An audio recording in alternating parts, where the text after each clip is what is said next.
Hello students, today I am back with a new video, your teacher Sudipto Nath with the subject Materials Engineering, and today we are going to discuss about the heat treatment process. It is the part 1 of 5th module.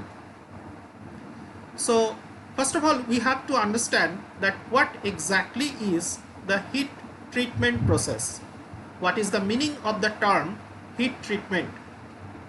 Now heat treatment, it is actually the controlled heating and cooling of metals to alter their physical and mechanical properties without changing the product shape. Now steels are particularly suitable for heat treatment process. Although other than steel, other materials, that is metallic, non-metallic, etc., they are also undergoes a severe heat treatment process depending on their application and utilization, but as per our syllabus we limit ourselves within the course of the steel material.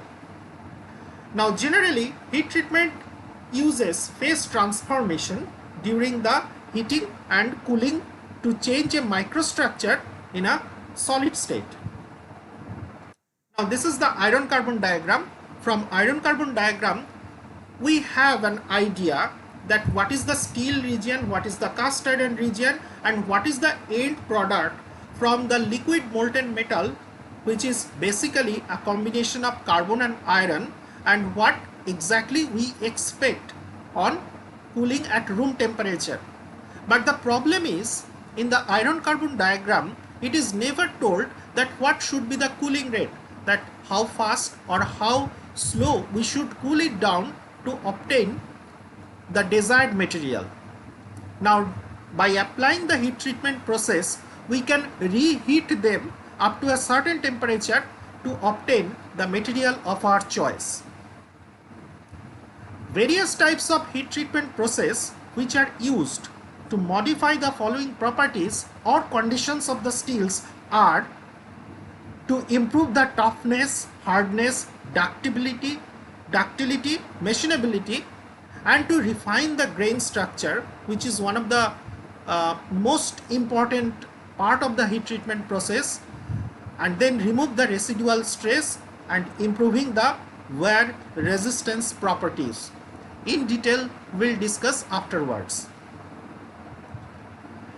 Now over here, as we are discussing about the types of the heat treatment process, there are many types, but primarily we segmented into 4 different types.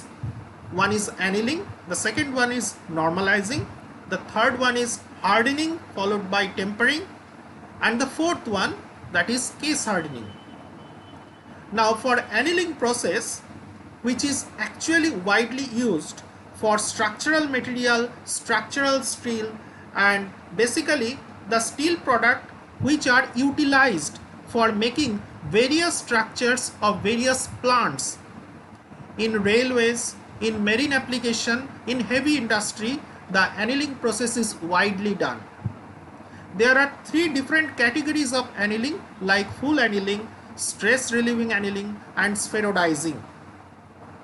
For hardening process and tempering process, we see that conventional hardening and tempering, Oss tempering, and Marr tempering, these are the 3 different categories. Whereas for case hardening process, carburizing, cyaniding, nitriding, carbonitriding, these are one category of application or operation. Then comes flame hardening process, then induction hardening process, EBM or electron beam hardening process, and laser beam hardening process. These are the major important operation. Today we are going to discuss about only an introductory part of the annealing process. Now what is annealing? Annealing is the heat treatment process whereby a metal is heated to a specific temperature, then held at that temperature for a certain period of time, and then allowed to cool slowly.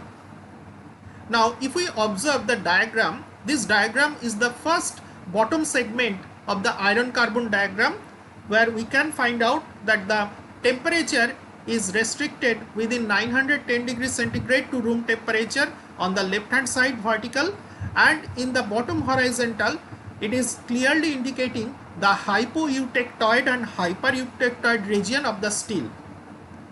Now the annealing process is actually done 50 to 60 degree above the A3 line for the hypoeutectoid steel, and it is following the A1 line after the hypereutectoid steel. So over here it is very much clear that annealing is done within the range of austenite or austenite plus cementite for hypo and hypereutectoid steel respectively. Spherodizing, that is also shown in this particular diagram. Spherodizing means making spheroids or spheroid like crystallinity within the structure, and that is done actually below 727 degrees centigrade or lower critical temperature. Of course, UCT and LCT, that is the meaning of upper critical temperature and lower critical temperature for an iron carbon system. Now, as we are discussing about the general effects of annealing, we find that when a metal is cold worked by any of the many industrial shaping operation, changes occur in both its physical and mechanical properties, that we know. Now, while the increased hardness and strength which results from the working treatment may be important in certain application, it is frequently necessary to return the metal to its original condition to allow further forming operation, that is deep drawing etc., to be carried out for applications where optimum physical properties such as electrical conductivity, these other things are essential. The treatment given to the metal to bring about decrease of hardness and an increase of ductility is known as annealing. Now this usually means keeping the deformed metal for a certain time at a temperature higher than about 1/3 of the absolute melting point. It is not a very hard and fast rule although, but it is approximately 1/3 of the absolute melting point. Sometimes it is not 1/3, sometimes it is very close to the half of the melting point, but it is just a law that we consider. Now cold working produces an increase of dislocation density. For the most metals, the density increases from the value of 10 to the power 10 to 10 to the power 12 with respect to the annealed state, whereas it increases somewhat after a few percentage of deformation. And definitely when it is heavily deformed, then the density also increases in a very dramatic and drastic manner. Such an array of dislocations gives rise to a substantial strain energy stored in the lattice, so that the cold work condition thermodynamically unstable relative to the undeformed one. Now you may ask me that why this particular product with cold working, after the cold working where the dislocation effects are more usable or not. I will explain afterwards. Consequently, the deformed metal will try to return to a state of lower free energy state, and that is the answer, and that is more perfect state. So in general, this return to a more equilibrium structure which cannot occur spontaneously but only at elevated temperature where thermally activated process such as diffusion, cross-slip and climb takes place. Like all non-equilibrium process, the rate of approach to equilibrium will be governed by Arrhenius equation of the form, that is the rate of approach equal to A into e to the power of minus q by kT, where q is the activation energy which depends on the impurity content, strain, etc. And capital A, that is pre-exponential factor, small k is the universal gas constant, and capital T is the absolute temperature in Kelvin. The formation of atmosphere by strain aging is one method whereby the metal reduces to excess lattice energy, but this process is unique that it usually leads to a further increase in the structure sensitive properties rather than a reduction to the value characteristics of the annealed condition. It is necessary, therefore, to increase the temperature of the deformed metal above the strain aging temperature before it recovers to its original softness and other properties. Now there are several stages of annealing. The removal of the cold work condition, or in the other words the annealed process, it may be divided into main three different stages. First one is recovery, second one is recrystallization, and the third one, that is grain growth. From this figure we get an idea of where exactly is the recovery, recrystallization and the grain growth zones. In the left hand side, that is the vertical line which is indicating the temperature line, and the right hand and the bottom line, that is also the temperature variant. So over here we can see that recovery that happens relatively at lower temperature region, recrystallization at medium temperature, and grain growth in the higher temperature region with respect to time.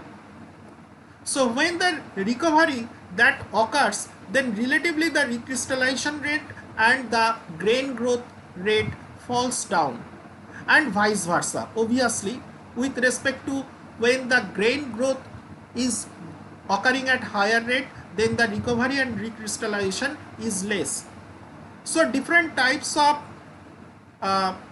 examples with their original microstructural reproduction that also is given in the bottom of this particular figure. Now the benefits of annealing are listed below, like improved ductility, removal of residual stress that results from cold working or machining or from some other thing else, and then improved machinability, grain refinement. So these are the main benefits of annealing. The types that already we have known, that is full annealing, homogenizing, recrystallization annealing, spheroidizing, stress relieving annealing, isothermal annealing, and there are many more. So these are the very intricate types of annealing which are industrially done. So for full annealing, which we are going to discuss today itself, that is the process by which the distorted cold work lattice structure is changed back to one which is strain free through the application of heat. This process is carried out entirely in the solid state, and it is usually followed by very slow cooling rate in the furnace from the desired temperature. One thing we must understand, that when we are cooling it down, the cooling is not done naturally. The cooling rate is controlled by some suitable furnace. So the rate of change of temperature in the downward direction, which also is called as cooling rate, that is also controlled very specifically. Otherwise full annealing effect will not be observed.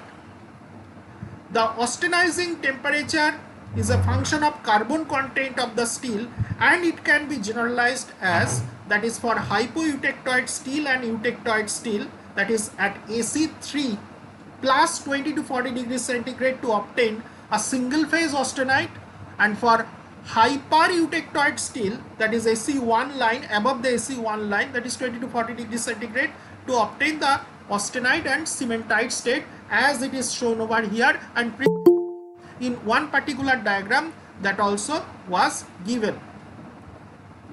Now aims of the full annealings are to refine the grain size of the steel casting or of hot worked steels, to improve the mechanical properties, to soften the steel, to relieve internal stress, to improve machinability, and also reduce some defects like alignment or aligned sulfide inclusions or bands in the steel. These are the very major benefits that we see of full annealing. Now the three important parts of full annealings are proper austenizing temperature reaching. So the soaking time must be very high and very slow cooling through A1 for critical temperature. These are the three major important parts of full annealing.